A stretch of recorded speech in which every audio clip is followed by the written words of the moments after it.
નમસ્કાર મિત્રો, કલ્પના કરો 122 મીટર ઊંચા પર્વત પર રહેલા એક કિલ્લાની, જેની દિવાલોમાં હજી પણ લોહીની ગંધ આવે છે.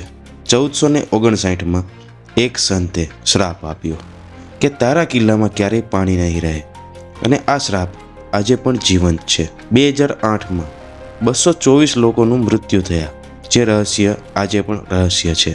અહીંયા આવવાવાળા વિઝિટર્સને અલગ અલગ જાતના અનુભવો થાય છે. તો શું છે આ કિલ્લાનું રહસ્ય? ચાલો જાણીએ. એક એવો કિલ્લો જેને કોઈ જીતી નથી શક્યું. 122 મીટર ઊંચા પર્વત પર સ્થિત જોધપુરનો સૂર્યગઢ એટલે કે મેરાનગઢ, જે માત્ર પથ્થરોથી નથી બનેલો, સાથે જોડાયેલ છે શ્રાપ, બલિદાન અને રહસ્યમય અવાજો. 600 વર્ષથી આ રહસ્ય જીવંત છે, અને આજે પણ વિઝિટરોને અદ્રશ્ય અવાજો સંભળાય છે. વર્ષ 1459માં રાવ જોધા માંડોર છોડીને ભગચોરિયા ટેકરી પર એક કિલ્લો બનાવવાનો નિર્ણય કરે છે. પરંતુ ત્યાં ટેકરી પર રહેતા સંત ચિરિયાનાથજીએ ગુસ્સામાં કહ્યું કે જોધા, તારા કિલ્લામાં ક્યારેય પાણી નહીં રહે, રાજ્યમાં તરસ અને મૃત્યુ છવાયેલી રહેશે. જે શ્રાપ સાચો પડ્યો. રાજ્યમાં પાણી સુકાવવા લાગ્યું. તરસ અને મૃત્યુની છાવણીથી ચિંતિત રાજા 3 થી 4 વર્ષ રાહ જુએ છે, પરંતુ અહીંયા પાણીની સમસ્યાનો કોઈ ઉકેલ આવતો નથી.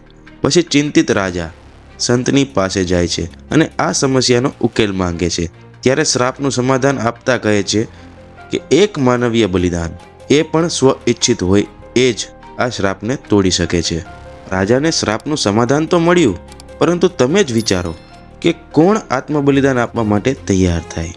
થોડો સમય વીતે છે અને રાજ્યના હિતમાં એક વ્યક્તિ આગળ આવે છે. એક સામાન્ય પરંતુ અસામાન્ય વ્યક્તિ, રાજારામ મેઘવાલ આગળ આવતા કહે છે કે મારું તથા મારા પરિવારનું નામ અમર થાવું.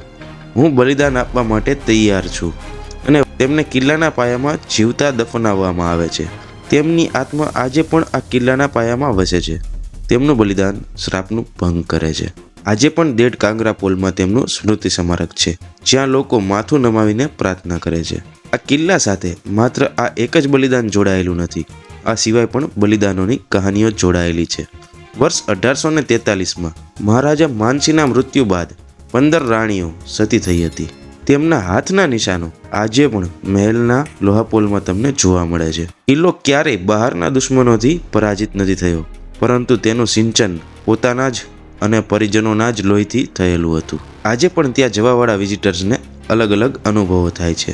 વિચિત્ર અવાજ સંભળાય છે, તો ક્યારેક કોઈ પાછળથી નીકળે અને કાનમાં કંઈક બોલે, એવા ડરામણા આભાસ થાય છે.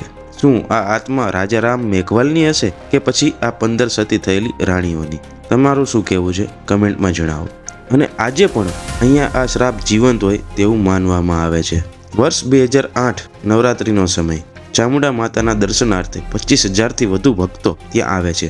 જ્યાં કોઈ કારણોસર અંતર્ગત ભાગદોડ મચી જાય છે. જે ભાગદોડમાં 224 લોકોના મૃત્યુ થાય છે, જેની જાણકારી આજે પણ સ્પષ્ટપણે સરકાર તરફથી જાહેર કરવામાં નથી આવી. આ ઘટના પણ એક મોટું રહસ્ય છે.